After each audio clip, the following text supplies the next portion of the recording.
ilikuwa ni kama historia kwangu, kwa sababu sio kitu kidogo kwa msanii wa Tanzania, East Africa kuwa recognized na kwenda kuperform FIFA World Cup. Sio kitu kidogo kwa sababu ni show ambayo inakuwa inaonyeshwa dunia nzima. Kwa hiyo unaonekana sehemu zote, afu ni platform ambayo ni very famous all over the world. Kwa hiyo wasanii wako wengi sana. Kwa kuwa mmoja wa wasanii wanaoperform ni historia. Kwa hiyo hata nilipopata email mwanzo I was going crazy kwamba bana hao ni maskamu wao wenyewe.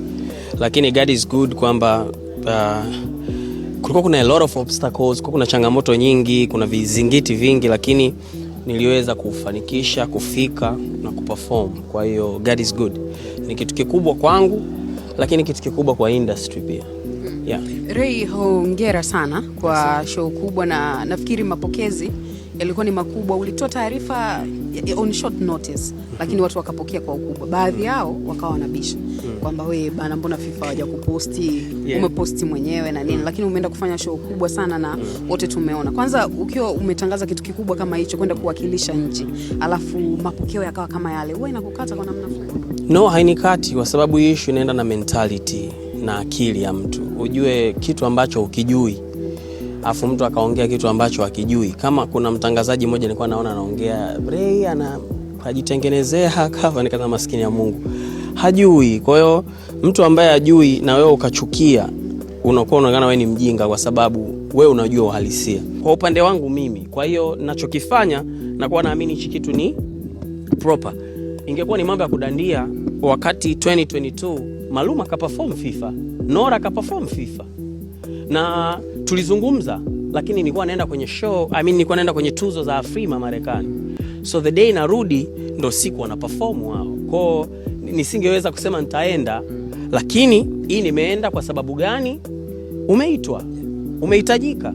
Mtu atakwambia tetema kila siku, ungewaambia basi mashuleni huko waache kuimba wimbo wa taifa, tutafuta hata singeli moja. Mungu ibariki Tanzania. Lakini kila siku shikamo mwali, nenda hata leo, wewe umesoma mwaka gani si shule? Ni vile vile. So kuna nyimbo zingine ukipata Mungu akakubless, alafu ni wimbo wangu nimwachie nani?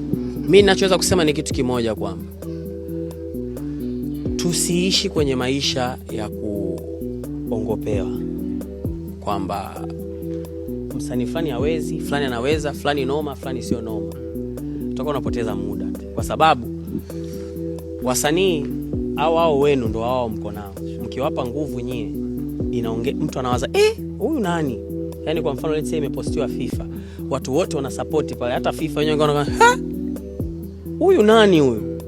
Lakini mkicriticize, kwa sababu mtu akicriticize anajua huyu, akiingia na translate anakuta wanakumock wewe mwenyewe tena. Kwa anaona kwamba tukimweka huyu mtu na si wenyewe kama tunatukanwa, sio tena tunasifiwa. Lakini mkiwa proud na unavyosifia, unafanya industry inakuwa kubwa. Ukubwa faida yake ni nini? Wewe unaweza kuwa na mtoto wako mdogo, unampeka shule kila siku anarudi, kumbe ni Rayvanny baadaye naye msanii.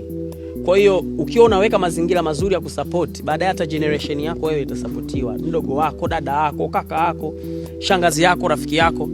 Kwa sababu tukiwa na akili ya kwamba tu mimi namkubali mtu fulani, hamuwezi mtu fulani, ni sawa, ushindani ni sawa, lakini inapokuja swala la kitaifa au swala la kumpa mtu nguvu, apewe mtu nguvu. All in all, wasiache support na iona tunatoa kazi, wanafuatilia, waendelee kusupport. Lakini pia na ujumbe kwa watu ambao wanaamini, hii nirudi kidogo unipate wai.